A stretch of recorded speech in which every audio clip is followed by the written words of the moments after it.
Здравствуйте, друзья! Кем был атаман Ермак?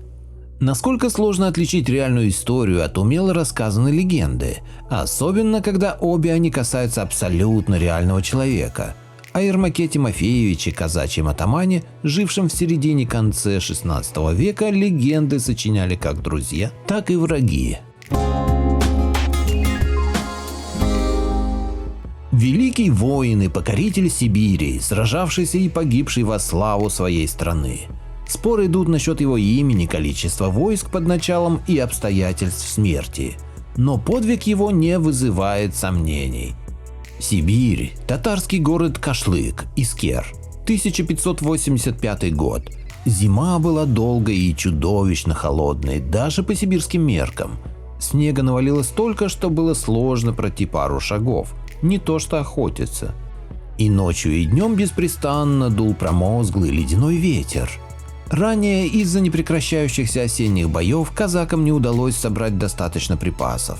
Войско Ермака не привыкло роптать, но еды катастрофически не хватало, а людей и так оставалось не более 200. Весна не принесла облегчения. Снова пришли татары, взяв город в кольцо. Осада грозила растянуться на многие месяцы, обрекая казаков на голодную смерть. Но Ермак оставался Ермаком, как всегда мудрым и хладнокровным. Выждав до июня и усыпив бдительность татар, он послал своего ближайшего сподвижника, Матвея Мещеряка, на ночную вылазку. Матвей вместе с 2 десятками воинов пробрались к стану Карачи, татарского полководца, и устроили резню. Карачи с трудом спасся бегством, но оба его сына погибли. А казаки растворились в ночи так же неожиданно, как и пришли. Вот так, всего 20 казаков и татарское войско разбито. Осада была снята, да только вопрос провианта оставался столь же острым, как и зимой. Как накормить войско, когда татары могут напасть в любой момент? И вот в августе пришла долгожданная добрая весть. К Кашлыку приближается богатый торговый караван с припасами для казаков. Надо лишь защитить его от врага. Доподлинно неизвестно, в какой год родился Ермак. Даты называют разные: 1532, 1534, 1537 и даже 1543 год. Разнятся и слухи о месте его рождения. То это село Барок на Северной Двине, то неизвестный поселок с реки Чусовой, то Качалинская станица на Дону.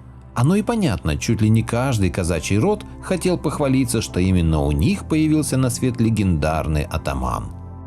Под вопросом стоит даже имя Ермака. Одни историки утверждают, что Ермак – это сокращение от русского имени Ермолай, другие зовут его Ермилом, третьи производят имя от Германа и Еремея. А может, Ермак – это лишь прозвище?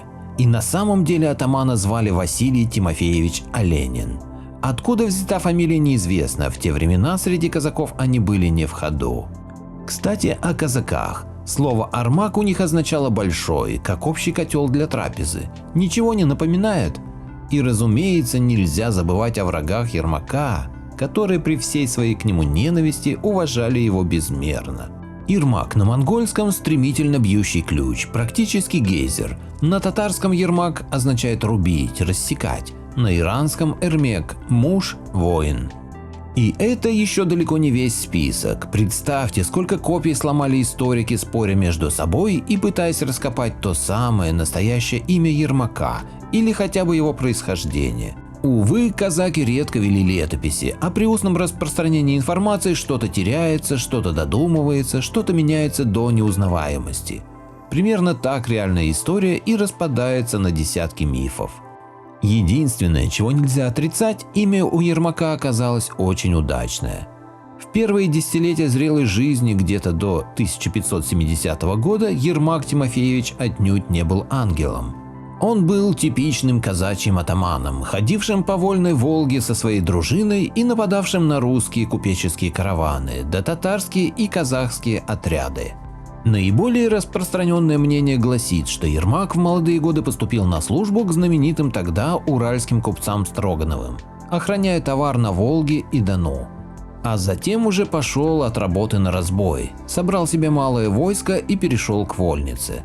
Впрочем, спорный период в жизни Ермака длился относительно недолго. Уже в 1571 году он помогал дружине отбивать нападение крымского хана Девлет-Гирея под стенами Москвы. В 1581 доблестно сражался в Ливонской войне под началом воеводы Дмитрия Хворостинина, командуя казачьей сотней. А уже в 1582 году про бравого атамана вспомнили те самые Строгановы. Забыв про все прегрешения Ермака, они крайне уважительно попросили его защитить купеческие интересы Руси в Сибири. В те годы сибирским ханством правил жестокий и бесчестный хан Кучум, свергнувший хана Едигера, который поддерживал более или менее добрые отношения с русским царством. Кучум же говорил о мире, а на деле постоянно атаковал купеческие караваны и выдвинул свою армию в район Перми. Ермак согласился с купцами не только ради богатой награды. Татарский хан был правоверным мусульманином и распространял ислам по Сибири и всюду, где мог дотянуться. Для православного казачьего атамана было делом чести бросить вызов Кучуму и победить. Собрав относительно небольшую дружину, около 600 человек, Ермак Тимофеевич выдвинулся в великий поход на Сибирь. Чтобы описать все военные подвиги Ермака, одной статьи будет недостаточно. Тем более, что, как и в случае с его местом рождения или именем, многие из них искажены пересказом. Другие преуменьшены или приукрашены. Почти для каждого события имеются 2-3 версии. Фактически произошло невероятное. 6 сотен казачьих воинов прошли насквозь громадное сибирское ханство, раз за разом нанося поражение 20-кратно превосходящей их армии татар. Воины Кучума были быстры, но казаки научились быть быстрее. Когда их окружали, они уходили по рекам на небольших мобильных лодках, стругах. Они брали города штурмом и основывали собственные укрепления, затем также превратившиеся в города. В каждом бою Ермак использовал новую тактику, уверенно бил врага, и казаки были готовы идти за ним в огонь и в воду.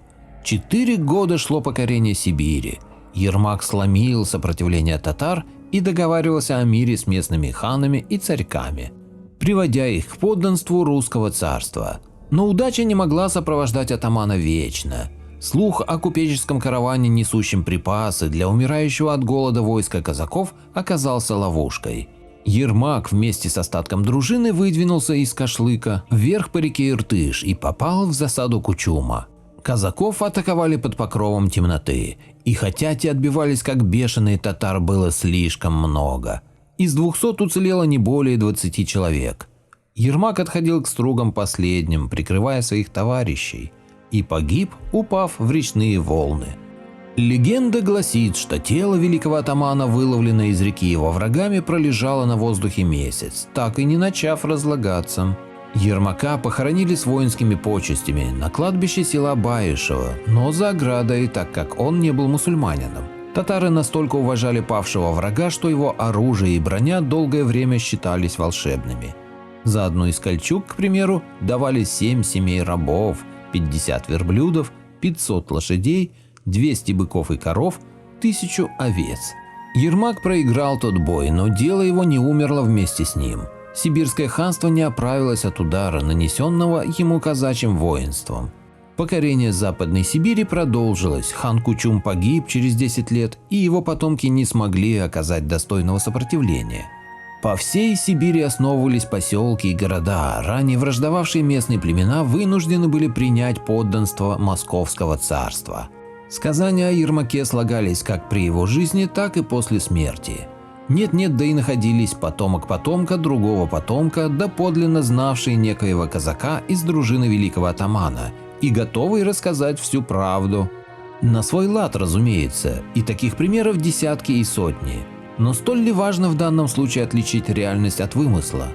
Сам Ермак Тимофеевич наверняка от души бы повеселился, слушая рассказы о себе.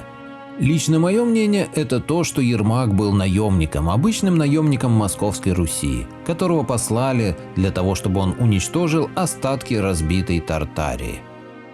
Автор статьи Сергей Евтушенко. Благодарю всех, кто подписался на мой канал и смотрит мои видео. Ссылка на статью в описании. Поделитесь моим видео в соцсетях с родными, друзьями и знакомыми. Люди имеют право знать все точки зрения. Всем спасибо за внимание, буду рад вас видеть на своем канале снова.